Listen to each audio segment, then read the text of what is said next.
धैर्या की मासूमियत को देख निहारिका जी स्माइल करने लगती हैं। शिवांश जो कि बेड पर पसरा हुआ था, वो अपनी मॉम को देख बोलता है, मॉम देखो ना ये मुझसे कैसे बातें करती हैं। मैं यहाँ इससे सॉरी बोलने आया था और ये मुझे लेक्चर देते हुए मेरे ही घर के रूम से बाहर निकाल रही हैं। तभी निहारिका जी शिवांश का कान पकड़ खींचते हुए बोलती है, हाँ तो ये घर उसके जीजा जी का है, तो वो जो चाहे वो करें। और वैसे भी तूने जरूर इतनी प्यारी बच्ची को कुछ किया होगा तभी उसने तुझे ऐसे बोला होगा। शिवांश अपना कान छुड़ाते हुए चीखते हुए बोलता है, आह मॉम प्लीज आप ऐसे कैसे बोल सकती हैं। आप खुद इस पाव किलो की छिपकली से पूछो कि मैंने इसके साथ क्या किया पूछो। आन्या और निहारिका जी दोनों धैर्या की तरफ देखती हैं तो धैर्या भी बिना कुछ सोचे समझे बकना शुरू करती है, हाँ हाँ तुम लुच्चे कहीं के तुम्हें अपनी करनी पर शर्मा रही है ना, तभी ऐसे मुझ पर सारा कान थोप रहे हो। धैर्या आगे कुछ बोलती उससे पहले ही आन्या बोलती है, धैर्या तू बताएगी हुआ क्या है। धैर्या उसकी बात गुस्से में चिढ़ते हुए बोलती है, तेरे इस देवर ने आज सुबह मुझे नीचे हॉल में। इतना बोलते बोलते धैर्या अचानक रुक जाती है। उसे एहसास होता है कि आखिर वो क्या बोलने जा रही थी। शिवांश की भी धड़कनें बढ़ गई थी। उसे धैर्या की बोलने स्पीड को देख लग रहा था कि शायद वो अपना मुंह खोले देगी पर लास्ट स्टेज पर वो खुद को रोक लेती है। शिवांश धैर्या को रुकता देख एविल स्माइल करता है। धैर्या गुस्से में अपनी मुठियां कसते हुए शिवांश को घूरते हुए गलियां दे रही थी। धैर्या को रुका हुआ देख आन्या और निहारिका जी एक दूसरे को देखती हैं। फिर एक साथ पूछती हैं, हॉल में क्या। धैर्या आगे कुछ बोलती उससे पहले ही काहिरा उसके रूम में आते हुए बोलती है, माँ ये क्या आप जा रही है। काहिरा की आवाज सुन निहारिका जी पीछे पलट कर देखती हैं, तो काहिरा गुस्से में मुंह फुलाए उन्हें ही देख रही थी। काहिरा को ऐसे देख निहारिका जी के होठों पर मुस्कुराहट आ जाती है। काहिरा उसी तरह मुंह फुलाए उनके पास आते हुए बोलती है, माँ आप ऐसे कैसे जा सकती हैं। आपने तो अभी मुझसे बातें भी नहीं की हैं। मैं बता रही हूँ आप कहीं नहीं जाएगी। निहारिका जी प्यार से उसके गाल पर हाथ रख बोलती हैं, बेटा अभी बहुत कुछ है जो तुम दोनों आन्या और काहिरा को प्यार से नम आंखों से देखते हुए को जानना है। और उससे भी बड़ी बात तुम दोनों को अपनी इक्डू और शैतान पतियों को संभालना है। उनके अंदर के बहुत कुछ है जिन्हें तुम्हें जानना है। उनके गुस्से को अपने प्यार के आगे तोड़ना है। इतना बोल वो आन्या को देख अपनी आंखें में आंसू भरे देखते हुए बोलती है, बेटा मैं नहीं जानती कि तुम रूहान से क्यों दूर भाग रही हो, पर एक बार उसे समझने की कोशिश करना। उसे गुस्से से नहीं प्यार से झुकाओ। मैं जानती हूँ उन्हें वो मेरे ही खून है, पर शायद मैंने उन्हें इस कदर खो दिया है कि अब शायद ही वो मुझे वापस मिले। ये सब बोलते बोलते उनका गला भर आया। वो अपना सिर झुका लेती हैं। उन्हें ऐसे देख शिवांश उसके हक करते हुए बोलता है, मॉम देखना हमारी दोनों भाभियां बिग ब्रदर और बिग ब्रो को कैसे लाइन पर ले आएगी। निहारिका जी को उदास देख आन्या जो कभी रूहान को एक्सेप्ट नहीं करना चाहती थी, वो भी निहारिका जी के गले लगते हुए बोलती है, माँ आप चिंता मत करिए हम सब ठीक करने की कोशिश करेंगे। सबको ऐसे देख काहिरा मुंह फुलाते हुए बोलती है, हाँ भाई ये ठीक है मतलब सब खुश और मैं मेरी जगह कहाँ है। उसकी बात सुन सभी मुस्कुरा देते हैं। निहारिका जी हंसते हुए अपनी बाहें फैला देती हैं, तो काहिरा भी स्माइल करते हुए उनके गले लग जाती हैं। तो धैर्य मून बनाते हुए बोलती है, मैं तो जबरदस्ती जब तक जगह ना बनाऊं तब तक कोई भाव ही नहीं देता। इतना बोल वो भी निहारिका जी को पीछे से हक कर लेती हैं। अभी सब एक दूसरे को हक किए हुए खड़े थे। वहीं युवान के रूम में काहिरा के आते ही युवान डोर को देख अपनी गर्दन टेढ़ी कर स्माइल करता है और फिर काहिरा के फोन को देख बोलता है, बहुत पछताओगी तुम। इतना बोल युवान काहिरा के फोन से रुद्र का नंबर ले लेता है और वही काहिरा का फोन लिए काउच पर बैठ लैपटॉप में कुछ करने लगता है। काहिरा इस वक्त नीचे थी पर उसका माइंड युवान पर था। वो दिल ही दिल टेढ़ी मुस्कान के साथ बोलती है, पता लगा सकते हैं तो लगा लीजिए पति देव। अब तक शाम भी हो चुकी थी। दादी निहारिका जी के साथ जा रही थी, क्योंकि वो यहाँ नहीं रहती थी। वो तो बस रूहान और युवान की शादी के लिए आ गई थी। जाते जाते दादी दादी काहिरा और आन्या से बोलती हैं, बेटा हमारे पोतों को वापस इंसान बना दो। तभी आशा इनकी बात काटते हुए बोली, ये क्या मम्मी जी आज तक क्या कभी जानवरों को शराफत करते देखा है आपने। आशा की बात सुन जैसे ही दादी कुछ बोलने को होती है कि तभी काहिरा बोलती है, वैसे चाची जी, जब दो समझदार लोग बात कर रहे होते हैं तो गिरे हुए लोगों को बीच में नहीं बोलना चाहिए। काहिरा की बात सुन आशा का खून खौलने लगता है। वो चिल्लाते हुए बोलती है, तुम्हारी इतनी हिम्मत। तभी आन्या उनकी बात बीच में काटते हुए बोलती है, वैसे चाची जी आपको एक बात कहना चाहूंगी, जब जानवर वफादार हो जाए तो उन्हें फैमिली मेंबर बनाया जाता है, और जब जानवर नमक हराम हो जाए तो उसे फैमिली मेंबर से धक्के मारकर निकाल दिया जाता है। काहिरा और आन्या उन्हें इस कदर घूर रही थी कि अगर उन्हें एक मौका मिल जाए तो वो उन्हें खौलते हुए नमक के पानी में डूबो डूबो कर मरेगी। निहारिका जी, दादी और शिवांश के फेस पर प्यारी सी स्माइल थी। वहीं धीर सिंह राठौड़ और दीपक सिंह राठौड़ अपनी कंफ्यूजन और एक्सप्रेशन लेस आंखों से देख रहे थे। पर काहिरा वो उसके फेस पर कोई एक्सप्रेशन नहीं थे। आशा के मुंह से एक चू तक नहीं निकल पाई। वो गुस्से में पैर पटकते हुए व्हाइट हेल से बाहर निकल जाती हैं। उनके जाने के बाद दादी और निहारिका जी आन्या और काहिरा से प्यार से विदा लेती हैं और जल्द एक हैप्पी फैमिली के साथ आने का बोलती हैं। सबके जाने के बाद काहिरा और आन्या धैर्य को देखती है, जो 2 दिन से इनसे गुस्सा थी। धैर्य वहां से जाने लगती हैं। तभी काहिरा और आन्या उसे सामने आकर घुटनों के बल बैठ अपने कान पकड़ बोलती हैं, प्लीज फॉरगिव अस जान। धैर्य उन्हें देख अपना फेस दूसरी साइड घुमा देती हैं। तो आन्या बोलती हैं, प्लीज धैर्य मान जा, तेरे बिन हमारा बिल्कुल मन नहीं लगता। तू हमारी जान है ना, प्लीज गुस्सा थूक दे। तो धैर्य मुंह बनाते हुए नाराजगी में बोलती है, क्यों तुम दोनों के सो कॉल पति कहाँ गए जिसने तुम दोनों से जबरदस्ती शादी की थी? क्या उन लोगों में तुम्हारा दिल नहीं लगा? तो इस पर काहिरा अपना दुखड़ा सुनाते हुए बोली, यार धैर्य तू तो जानती है ना मेरे सैया कितना जुल्मी है। हर बार मुझे ही डरा धमाका कर चिपकना पड़ता है। धैर्य अपनी आंखें मटकाते हुए बोलती है, हाँ तो मैं क्या करूँ? इस पर आन्या और काहिरा उसके पास आते हुए बोलती हैं, चल ना साथ में कोई हॉट सी मूवी देखते हैं। तो धैर्य मुंह फुलाते हुए बोली, मैं बिल्कुल नहीं जाऊंगी। इस पर काहिरा और आन्या एक दूसरे को देखती हैं और फिर टेढ़ी मुस्कान के साथ एक दूसरे को इशारा कर उसे गुदगुदी करने लगती हैं। धैर्य हंसते हुए बोलती हैं, अबे ओए प्लीज गुदगुदी मत करो, तुम दोनों को मेरा शाप लगेगा। छोड़ दो नहीं तो मेरी हाय लगेगी तुम्हें। तो आन्या हंसते हुए बोलती हैं, अच्छा और वो क्या हाय होगी? तो धैर्य हंसते हुए जमीन पर लोट-पोट होते हुए बोली, हाँ छोड़ो दो वरना तुम दोनों के बच्चों को मैं बहुत गालियां सिखाऊंगी। तो काहिरा बोलती है, अच्छा पर पहले बच्चे तो हो जाने दे। इतना बोल सब वही हेल के फ्लो पर एक दूसरे को गुदगुदी करते हुए हंस रही थी। उन तीनों की हंसी की आवाज सुन सारे सवेंस अपना अपना सिर निकाल उन तीनों को देख रहे थे। तभी रूहान की आवाज आती है, क्या हो रहा है यहाँ? रूहान की आवाज सुन तीनों हंसते हुए उस तरह देखती हैं तो आन्या की मुस्कान गायब हो जाती है। वहीं काहिरा उसे देख बोलती है, जीजू क्या आपको दिखाई नहीं देता हम यहाँ क्या कर रहे हैं? तभी धैर्य अपना मुंह फाड़ कर चिल्लाते हुए बोलती है, क्या मतलब? आन्या ने एक अंधे से शादी कर ली, पर ये मुझे कैसे पता नहीं चला? धैर्य की बात पर आन्या और काहिरा की हंसी छूट जाती है, पर आन्या अपनी हंसी कंट्रोल कर रूहान को देखती है, जो उसे ही घूर रहा था। तभी काहिरा बोलती है, अरे धैर्य ऐसे सच नहीं बोलते, पाप लगेगा पाप। काहिरा की बात सुन धैर्य रूहान के पास जाकर उसके सामने अपना हाथ हिलाते हुए बोलती है, जीजू क्या आप देख सकते हैं? तो रूहान अपनी एक आईब्रो उठाते हुए बोला, साली साहिबा हम बहुत कुछ कर सकते हैं। रूहान की बात सुन आन्या धैर्य के पास जाकर उसका हाथ पकड़ते हुए बोलती है, चल धैर्य बेशर्मों के मुंह नहीं लगा करते। आन्या की बात सुन रूहान एविल स्माइल के साथ बोलता है, हाँ बस हम बस अपनी बेबी के मुंह लगते हैं। क्यों आन्या बेबी? रूहान की बात सुन आन्या गुस्से में उसे पैर पर अपने हिल से मारती है और धैर्य का हाथ पकड़ लिफ्ट की ओर बढ़ जाती है।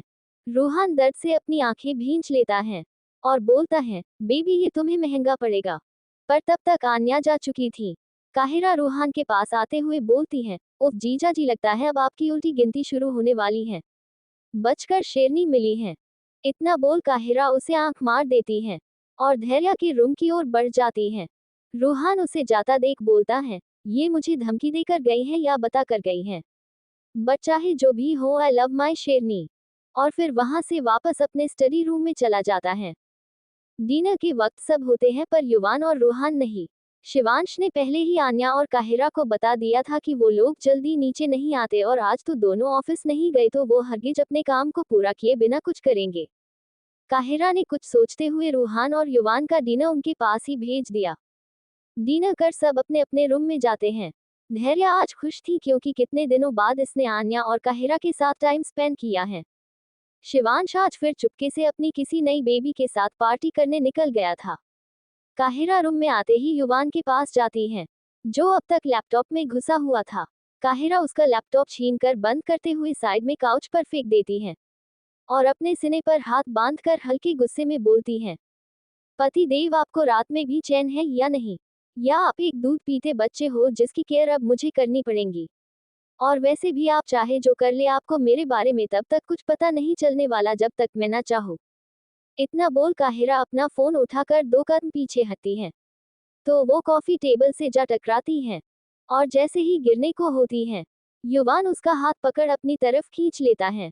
युवान के खींचने से काहिरा सीधा युवान के ऊपर जा गिरती है। युवान काहिरा की कमर को होल्ड कर बोलता है, खुद की केयर करो पहले, फिर मेरी करना। प्लीज फ्रेंड्स, आप सब स्टोरी को शेयर करें और लाइक कमेंट भी। वो तो इतने कम आ रहे हैं कि कुछ पता ही नहीं चल रहा कि आप सबको स्टोरी पसंद आ भी रही है या नहीं। मेरे कुछ प्यारे दोस्तों मुझे हमेशा कमेंट करते हैं, उन सभी को दिल से शुक्रिया। युवान काहिरा की कमर पर अपने हाथ कसते हुए बोलता है, पहले खुद की केयर करना सीखो। काहिरा युवान के गले में अपनी बाहें लपेटते हुए स्माइल करते हुए बोलती है, इसका मतलब ये है कि मेरे पति देव अब मेरी केयर करने लगे हैं। ये सब बोलते वक्त भले काहिरा के होठों पर मुस्कुराहट थी, पर दिल में तेज दर्द की लहर उठ रही थी। वो अपने अंदर के दर्द को चाहकर भी नहीं दबा पा रही थी। युवान काहिरा के गालों को सहलाते हुए बोलता है, अब क्या करूं, केयर करना तो जरूरी है ना, after all you are my first bride. ये सुनते ही काहिरा का दिल मानो किसी ने निचोड़ लिया हो। उसकी आंखों में गुस्सा आने लगा था, पर वो किसी भी कीमत पर ये युवान को दिखाना नहीं चाहती थी। काहिरा युवान की आंखों में अपनी खाली एक्सप्रेशन लेस आंखों से देखते हुए बोलती है, ओह तो ये बात है। अच्छा चलिए, अब कल सुबह एक नई दिशा के साथ मिलते हैं। और फिर युवान के गाल पर सॉफ्ट किस कर उसकी गोद से उठकर बेड के पास चली जाती है। काहिरा ब्लैंकेट खींचकर खुद के ऊपर डाल लेती है। युवान काहिरा को देख एक टेढ़ी स्माइल देता है और खुद भी काहिरा की बगल में आकर लेट जाता है। लगभग 10 या 15 मिनट बाद युवान करवट बदल काहिरा की कमर में हाथ डाल अपनी तरफ खींचता है और खुद में समेटते हुए काहिरा की खुशबू को फिलकर सोने लगता है। काहिरा अचानक से ऐसे युवान के करीब आने से हैरान हो जाती है। युवान जितना काहिरा के करीब आ रहा था, उतना ही काहिरा को अपने सीने में दर्द हो रहा था। पर वो चाहती भी यही थी कि युवान उसके करीब आए, उसे प्यार करे, पर अब जब युवान उसके करीब आ रहा है तो उसे दर्द हो रहा है, टूट रही है वो। काहिरा अपनी नम आंखों से धीरे से बोलती है, पति देव, यू सेड्यूसिंग मी। इस पर युवान के फेस पर शैतानी मुस्कुराहट आ जाती है और वो अपनी आंखें खोल काहिरा को देखते हुए बोलता है, क्यों, क्या हुआ? अगर तुम सेड्यूस हो भी गई तो भी तुम्हें मुझे ही हैंडल करना पड़ेगा। और वैसे भी माय फर्स्ट ब्राइड, मैं इतना सूखा फर्स्ट नाइट नहीं चाहता। सो चिल, अभी हम कुछ नहीं करेंगे पर बाद में छोड़ेंगे भी नहीं। इतना बोल युवान अपने आंखें बंद कर लेता है। काहिरा को समझ नहीं आ रहा था कि आखिर उसके साथ हो क्या रहा है, पर फिर भी वो इतनी जल्दी हार नहीं मान सकती थी। वो मन ही मन खुश से बोलती है, सही कहा तुमने पति देव, पर तुम्हें इसकी सजा जरूर मिलेगी। इतना बोल काहिरा भी अपनी आंखें बंद कर लेती है। वहीं दूसरी तरफ रूहान का बेडरूम।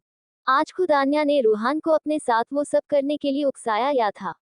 रूहान आन्या के बालों को साइड कर उसके कानों को चूमते हुए धीरे से बोलता है, please understand me, I really love you baby.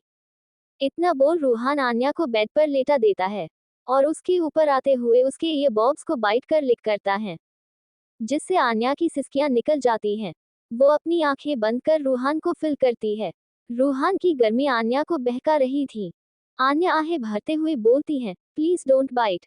तो इस पर रूहान आन्या के कान में अपनी गर्म सांसें छोड़ते हुए बोलता है, शायद तुम भूल रही हो बेबी की हुआ माई। आन्या इस वक्त अपनी पिछली बातें भुलाकर वो भी मदहोशी में कसमसाते हुए नशीली आवाज में बोलती है, नो बिल्कुल नहीं, मैं अच्छे से जानती हूँ कि तुम कौन हो माय डियर हस्बैंड। आन्या की बातें सुन रूहान तिरछी मुस्कान के साथ बोलता है, दैट्स गुड माय बेबी। इतना बोल रूहान आन्या के होठों पर अपने होठ रख देता है। आन्या भी अपनी आंखें बंद कर अपने हाथों को रूहान के बालों में फेर रही थी। दोनों एक दूसरे में खोए हुए थे। आज रूहान खुश था कि आन्या उसका साथ दे रही है। रूहान कभी आन्या के होठों को अपने दांतों के बीच लिए सक करता तो कभी अपनी वेट टंग से लीक करता, तो कभी अपने वेट टंग को आन्या के मुंह में एंटर कर चारों तरफ का टेस्ट लेता। धीरे धीरे दोनों की किस इंटेंस और डीप होती गई। रूहान जैसे ही अपने शर्ट को निकालने के लिए आन्या से अलग होता है, कि तभी आन्या जोर जोर से सांसें लेते हुए बोलती है, Rohan please give me your shirt. Rohan Aanya की बात सुन उसे देखने लगता है, फिर बिना कुछ बोले अपनी शर्ट निकाल आन्या की तरफ उछाल देता है। आन्या शर्ट को पकड़कर बेड से नीचे उतरती है और शर्ट को वही साइड टेबल पर रख अपनी साड़ी की पिन निकालने लगती है। रोहन एकटक आन्या को देख रहा था। आन्या अपनी साड़ी को निकल कर वही गिरा देती है। अब आन्या सिर्फ ब्लाउज और पेटीकोट में थी। धीरे धीरे उसके हाथ ब्लाउज की जिप को खोलने लगते हैं। रोहन की नजर आन्या के मखमली कमर और खूबसूरत नेवल पर थी। आन्या अपना ब्लाउज और पेटीकोट निकल कर फेंक देती है और रोहन की शर्ट पहन लेती है। रोहन की शर्ट वाइट ट्रांसपेरेंट थी, जिससे आन्या का बदन हल्का हल्का दिख रहा था। आन्या अपने बालों का जुड़ा खोल अपने बालों में हाथ फेरते हुए रोहन के पास बड़े ही अदब के साथ आती है। आन्या अभी कुछ दूर पर ही थी तभी रोहन आन्या का हाथ पकड़ अपनी तरफ खींच लेता है। आन्या सीधे रोहन के खुले ब्रॉड मस्कुलर चेस्ट से जा लगती है। रोहन आन्या की आंखों में देखते हुए उसके चेहरे को अपने हाथों में थाम प्यार से आन्या के फोरहेड पर किस करता है, जिससे आन्या की आंखें खुद ब खुद बंद हो जाती हैं। रोहन धीरे धीरे उसकी आंखों पर, गालों पर, नाक पर फिर होठों पर किस करने लगता है। आन्या के हाथ एक बार फिर रोहन के बालों में चले जाते हैं। 10 मिनट बाद आन्या रोहन को खुद से दूर धकेल वॉशरूम की ओर बढ़ जाती है।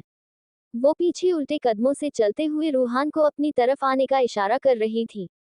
रोहन के होठों पर शैतानी मुस्कुराहट खिली हुई थी और वो भी आन्या के पीछे पीछे चलने लगता है। आन्या वॉशरूम में मिरर के सामने खड़ी खुद को निहार रही थी। रोहन पीछे से उसे अपनी बाहों ने भरकर उसके शर्ट के बटन खोल देता है और उसके कंधे से सरका कर नीचे गिरा देता है। रोहन आन्या के कंधों और गर्दन पर किसी पागल की तरह किस कर रहा था, मानो जैसे आन्या उससे अभी दूर हो जाएगी। आन्या अपना सर टेढ़ा किए रोहन के किस को फिल कर रही थी। तभी अचानक आन्या की एक तेज आह निकल जाती है और वो रोहन की तरफ मुड़ उसे देखती है। रोहन बिना रुके आन्या के कॉलर बोन पर किस बाइट करने लगता है। धीरे धीरे वो क्लीवेज से होने हुए चेस्ट पर आ जाता है। रोहन आन्या को हल्का सा ऊपर उठाता है तो आन्या अपने पैरों को उसके कमर के चारों तरफ लपेट लेती है। उसके दोनों हाथ रोहन के गले में थे। रोहन वैसे ही आन्या के होठों पर होठ रख किस करने लगता है और उसी तरह बिना किस ब्रेक किए रूम में लाता है और आन्या को बेड पर छोड़ देता है। आन्या बेड पर लेटी गहरी गहरी सांसें ले रही थी। पूरे रूम में हेलो डिम लाइट जल रही थी। रोहन आन्या को अपनी इंटेंस बेताब नजरों से देखते हुए अपनी पैंट उतार उसके ऊपर आ जाता है। रेहान एक बार फिर अपने होठ आन्या के होठों पर रख किस करने लगता है। आन्या के हाथ रोहन के सीने पर चल रहे थे।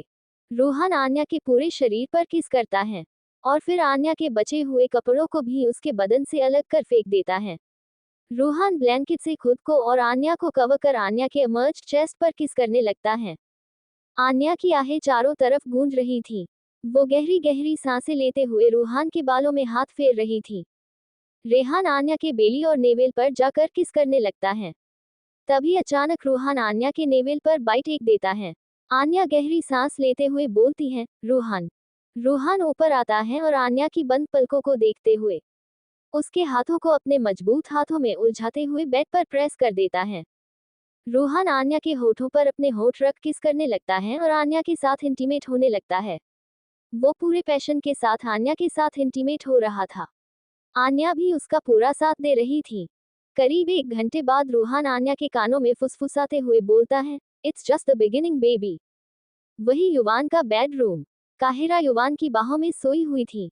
युवान अपनी आंखें खोल काहिरा को निहारते हुए एक एविल स्माइल करता है और धीरे से झुककर उसके सर पर किस कर देता है और वापस काहिरा को अपनी बाहों में भरते हुए अपनी आंखें बंद कर लेता है।